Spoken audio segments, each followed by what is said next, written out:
Fala, jogador, beleza?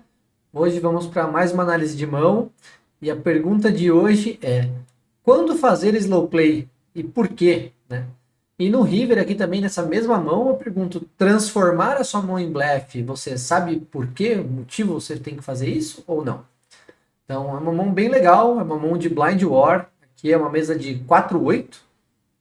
Então nós temos aqui um pouco mais de 100 blinds, recebemos aqui um As do Small Blind, uma mão super standard pré-flop, a gente abre o Big Blind defende, As rei vala 5, bate um board bem seco, rei 7/3.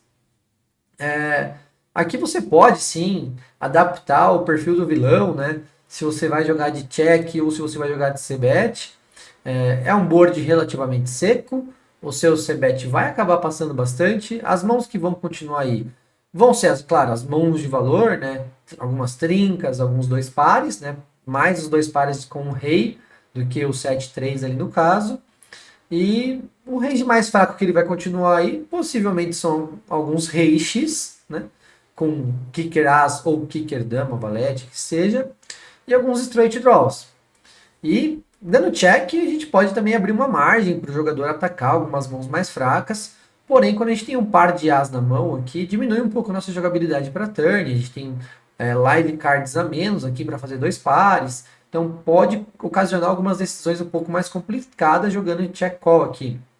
O check raise eu não cogito, assim, não me agrada muito transformar em blefe a nossa mão, né? Por mais que a gente bloqueie algumas mãos de valor lá, a não ser que o jogador seja um pouco mais agressivo e você queira partir para essa linha para encerrar a mão flop, né? Ok, mas eu entendo que o c-bet aqui pode ser uma jogada muito tranquila. O herói acabou optando por um c-bet, ele fez um size mais alto aqui, ele fez 2/3. Eu optaria por um size meio pote mesmo, me parece um size muito alto, até por questões de que o range é um pouco mais capado de mãos que vão continuar ali no caso, né? E o vilão deu call na c-bet. E aí bate uma carta muito interessante que é a dobra do rei. Então, como a gente compôs o range previamente, ele está dando call com alguns reis X, né? Tem uma parte sim de dois pares com rei 7 e rei 3, que não necessariamente vão dar o raise no flop, né? E tem algumas outras mãos ali de draws de straight, como até um 7, 6 e 5, 7, 6 e 4, ou até mesmo 6, 5, 4, não necessariamente com par, né? Então tem alguma gama de mãos aí piores do que a nossa. E até mesmo os reis X, vários reis X são piores do que o nosso ou estão empatando, né? Que seria o As e Rei, o Rei Dama, o Rei Valete, né? E quando eu falo duas cartas da mão só, eu tô falando do Kicker, né? Tem outras side cards no caso, mas o mais relevante quando ele não tem o full é o Kicker, né? No caso. E aqui, se a gente optar por dar um segundo barril, o range fica muito restrito de mãos piores, né? Que vão continuar aí no caso. Ele tem essa parte de fulls de Rei 7 e Rei 3, né? Que provavelmente vão até dar raise no turn, no nosso bet. Ele tem sim um pouco de rei lá que vai dar esse call de mão pior. Porém, como bateu outro rei no board, agora são três reis aí, sobra só mais um para ele ter, né? Aquela parte mais fraca dos draws de straight, ele só vai apenas foldar. Então, dando check, você abre margem para apostar mãos mais fracas, que são esses draws de straight, 7x e etc. E até mesmo alguns reis X piores aí no caso que ele vai apostar. E caso ele aposte, a gente tem uma decisão: se vai jogar de check raise ou check call, já que o check fold não é cogitado aqui, né? E o SP ainda está um pouco alto, o SP aqui está maior do que 7. Um check raise vai extrair valor de algum combo de rei com kicker pior? Até vai, mas ainda assim, ele em posição, ele vai ter uma equidade razoável, né? Porque não acredito que ele vai foldar nenhum rei. E contra os fulls a gente vai estar bem mal, né? Muito por conta de a gente ter um par na mão. E caso ele tenha um rei 7, a gente tem uma low card aqui também, né? Então, para mim, por mais que tenha draws de straight e o flush draw do board, o check call super standard deixa do range nosso percebido um pouco mais fraco, deixa ele com alguns bluffs e controla um pouco a mão aí por conta da SPR. Não é uma mão super forte que eu quero dar win aqui de turn para river, né?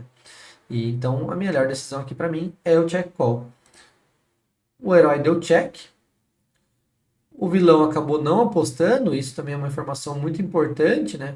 Porque a tendência é que os blefs optem por apostar, então quando ele dá check, ou é porque ele é um jogador mais passivo, que ele quer realizar os draws que ele tem, ou ele tá fazendo algum slow play também, né? Pode ser também.